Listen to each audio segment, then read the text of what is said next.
반갑습니다. 불교 이야기 시간입니다. 오늘은 화엄 철학의 핵심을 담은 어휘를 가지고 이야기를 이어갈까 합니다. 화엄 철학의 핵심 가운데 하나가 일적다, 다적일입니다. 하나가 곧 여럿이고 여럿이 곧 하나다 라고 하는 거죠. 진리와 관련해서 통용되는 이 핵심 원리입니다.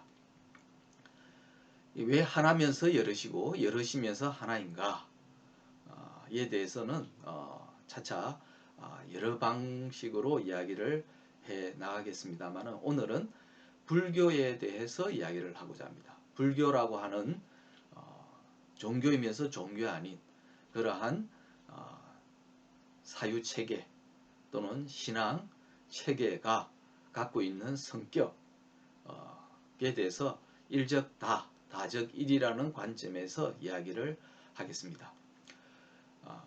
이전에 제가 이 소승과 대승으로 나누는 것은 방편에 불과하고 특히 대승에서 마치 대중들이 스스로 해탈을 이루거나 성불을 위해서 깨달음을 구하지 않아도 마치 성불이 가능한 것처럼 또는 다른 뛰어난 스승이나 보살과 같은 그런 경지에 이른 분을 따라가기만 해도 마치 성불을 할 수 있는 것처럼 사고하는 것은 잘못됐다라고 말씀드렸습니다. 그러나 그렇다고 해서 소승과 대성이 완전히 이 깨달음의 세계에서 다른 견해를 갖고 있거나 다른 방법만을 내세우거나 그래서 고타마 붓다가 처음에 가르쳤던 바와 매우 다른 길을 서로 갔느냐 하면 꼭 그렇지 않습니다. 우리가 흔히 말하는 이제 소승, 대승은 역사적인 전개 과정에서 서로 다른 관점에서 다른 방식으로 접근했기 때문에 나온 차이가 있을 뿐입니다. 다만 후대에 나왔던 대승 불교에서 소승을 폄하하거나 모욕하기 위해서 작을 소자를 붙여서 작은 수레 지극히 개인적이고 자기만의 해탈을 추구한다. 그래서 어떻게 보면 좀 이기적인 그런 이 관점이나 태도를 갖고 있다라고 폄하하기 위해서 소승이라고 작은 수레라는 이름을 붙였을 뿐입니다. 많은 경우 서로 비슷한 종교 내의 종파들마다 그렇게 대립의 각을 세우면서 비난을 하는 경우는 많습니다. 그러나 좀 더 크게 역사 전체를 볼 때 또는 교리라든지 진리 체계 자체로 보면 서로 바라보는 관점이 좀 다를 뿐이라고 말하는 것이 아마 옳을 겁니다. 예를 들면 우리가 북한산, 관악산, 도봉산, 제가 사는 이 부산 같은 경우는 금정산 같은 경우에 산을 오르는 길은 무수히 많습니다. 산에 대한 명칭은 하나뿐이지만 그 산을 어느 방향에서 보느냐에 따라서 그 산의 모습은 각양각색입니다.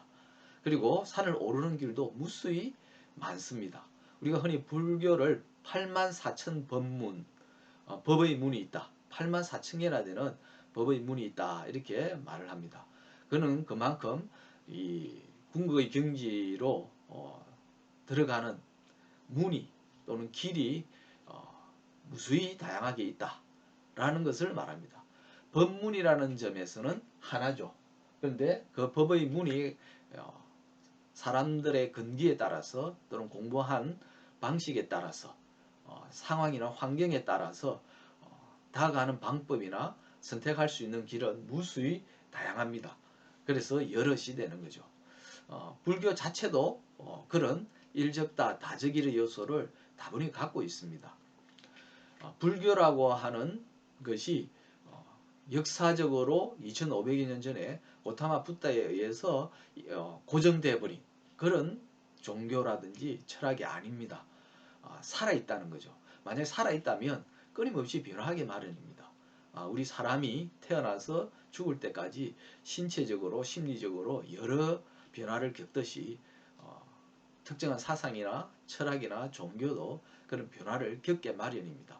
중요한 것은 그렇게 변화할 때에 그 본령에서 핵심 이치에서 또는 우리가 보편타당하다고 하는 그런 진리에서 벗어나느냐 벗어나지 않느냐, 또는 사람들에게 편견이나 선입견이나 그릇된 견해를 심으려고 하느냐 하지 않느냐, 이런 점들을 주의 깊게 살펴보는 것이 필요합니다.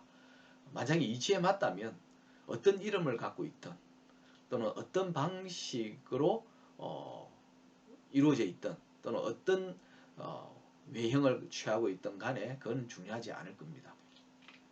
불교의 역사에서 처음 출발은 당연히 고타마 붓다로부터 시작됩니다. 그러나 고타마 붓다가 살아 계실 때는 큰 문제가 없었겠죠. 제자들이나 대중들의 입장에서 의문이 있으면 언제든지 찾아가서 물음을 던지고 해법을 찾을 수 있습니다. 그리고 이거냐 저거냐 헷갈리거나 할 때도 붓다를 찾아가면 명쾌하게 대답을 들을 수 있었습니다.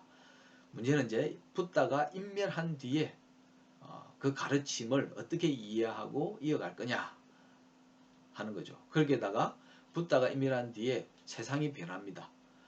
세상이 변화할 때에 붓다의 가르침을 또 어떻게 활용할 거냐, 어떤 방식으로 또 창조해 나갈 거냐 하는 것이 굉장히 중요한 과제가 되는 거죠.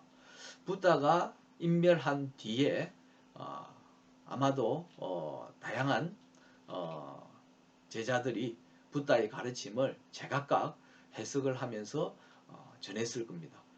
이 과정에서 크게 두 개의 파가 나옵니다. 하나는 장로파라고 흔히 이야기하는 거죠. 장로부라고도 이야기합니다. 또 하나는 대중부라고 이야기합니다. 장로라고 하는 것은 우리가 흔히 요즘도 기독교 세계에서 장로님 이렇게 이야기하죠. 그래서 어른자자에 노인 노자를 이렇게 씁니다. 장로부. 반면에 대중부. 수적으로 벌써 장로부, 대중부 차이가 납니다. 간단하게 말하면 장로부는 붓다의 가르침에 충실하면서 붓다의 가르침대로 해탈을 구하는 학식 있고 또는 나름대로 지혜가 뛰어난 사람들의 무리입니다. 그러니까 붓다의 가르침을 그대로 전승한다는 자부심을 가지고 있는 부류가 이 장로부입니다. 이들은 붓다의 가르침을 철저하게 지킨다 하는 의미에서 보수적인 경향이 매우 강했던 그런 집단입니다. 반면에 이 장로부의 주장대로라면 소수의 엘리트들만 붓다의 가르침을 체득을 하고 그래서 해탈을 이룰 수 있다 하는 쪽으로 흐르게 됩니다. 그렇게 되면 대다수의 민중들이나 또는 제가불자들 또는 승려들 가운데서도 근기가 좀 약한 사람들은 해탈에 이르는 길을 찾기가 어렵습니다. 말하자면 장로부의 주장대로 하면 그런 많은 사람들이 불교에서 배제가 됩니다. 바로 그런 대중들을 어떻게 하면 깨달음으로 이끌고 해탈하게 할 것이냐 하는데 관심을 가지고 새롭게 방법을 모색했던 무리들이 바로 이 대중부다 이렇게 보시면 됩니다. 바로 이 대중부에서 나중에 대승불교라고 할 수 있는 그 씨앗이 자랍니다. 그래서 이 장로부는 어떻게 보면 보수적이라고 한다면 대중부는 진보적이다 이렇게 말을 할 수 있습니다. 그래서 이 대중부는 그래서 계율에 있어서도 아주 엄격하지 않습니다. 해탈이 이르고 깨달음을 얻는 것이 중요하지 계율만 철저하게 지킨다고 되겠느냐 하는 문제의식을 가지고 있었죠. 그래서 계율에 있어서는 덜 엄격했다고 할 수 있고요. 그 다음에 제가 신도들에게도 덜 배타적이었다. 장로부의 경우에는 출가 성당과 제가 불자들을 엄격하게 가릅니다. 지금도 불교에서는 우리가 흔히 사부대중 이렇게 해서 출가자와 제가자 각각 부류로 나눕니다. 크게 보면 이제 출가자에 대해서 제가자가 아무래도 출가 여부에서 떨어지기 때문에 출가자를 더 존경하고 또 맞들어야 된다 하는 의식을 많이 갖고 있습니다. 근데 이것은 위험한 발상일 수 있다 하는 거죠. 붓다가 되지 못했다면, 깨달음에 이르지 못했다면 그런 구별이 무의미할 뿐만 아니라 깨달았다면 또는 깨달음이 길로 가는 사람이라면 그런 구별을 하지 않는 것이 또 마땅합니다. 모든 것은 하나이면서 여럿이고 여럿이면서 하나입니다.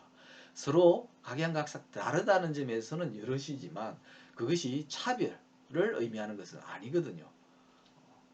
차별을 철저하게 없애려고 했고, 그래서 모든 중생이 평등하다, 대등하다고 주장하는 것이 불교 교리입니다. 따라서 차별을 두는 것은 마땅하지 않을 뿐만 아니고 불교의 핵심에서 벗어나는 것이다, 이렇게 볼 수 있습니다. 대중부에서는 바로 그 점을 지적을 해서 제가 신도들에게도 배타성을 갖지 않는 것, 그 다음에 특히 여자들이나 자질이 떨어지는 성녀들에게도 정신적으로 진부할 수 있다, 얼마든지 성불할 수 있다고 하는 그런 희망과 확신을 가지고 있는 것이 또 대중부의 특색이기도 합니다. 그래서 간단하게 말하면 장노부라고 하는 데서 이어지는 이 소성이라고 하는 것은 소수의 엘리트들이 스스로 주체적으로 자각해서 해탈의 길로 가는 것을 더 중시하고 강조하는 경향이 있다고 한다면, 대중부는 꼭 그렇지 않다.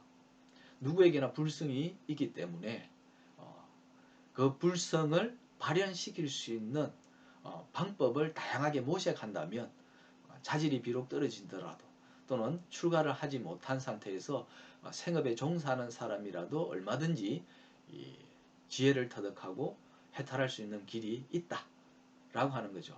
바로 이 대중부의 이 사고에서 발전한 것이 대승불교다, 이렇게 보시면 됩니다. 그래서 대승불교는 보살운동이라고 하죠. 보살이라고 하는 존재는 내 혼자만 해탈에 이른다, 깨달음을 얻겠다 하는 것이 아니고 모든 중생과 함께 같이 가는 길을 찾아가겠다. 그래서 나의 깨달음을, 나의 성불을 유보해 두겠다고 하는 고귀한 마음을 지닌, 말하자면 자비심을 가득 지닌 존재가 보살입니다. 그래서 소성에서는 철저하게 개인의 깨달음을 중시했다, 이렇게 본다면 대중부 또 나아가서 대승불교라고 하는 것에서는 소수의 엘리트들만 깨닫는 길 뿐만 아니고 공동체 전체가 깨달음의 길로 같이 나아갈 수 있는 길을 찾자 하는 운동이다고 보시면 됩니다. 그래서 소승인이 대승인이 이렇게 외형상 구분을 둔 것은 방편에 불과하고, 그리고 역사적으로 대승불교 쪽에서 소승에 대해 나름의 정당성, 정통성을 주장하기 위해서 제시한 것에 불과하다. 좀 더 큰 틀에서 보면 모두 불교 안에서, 특히 붓다의 가르침 안에 존재하고 있고 붓다의 가르침을 충실하게 이어가고 있다. 다만 소승이든 대승이든 또는 나아가 나중에 티베트를 중심으로 발전한 탄트라 불교죠.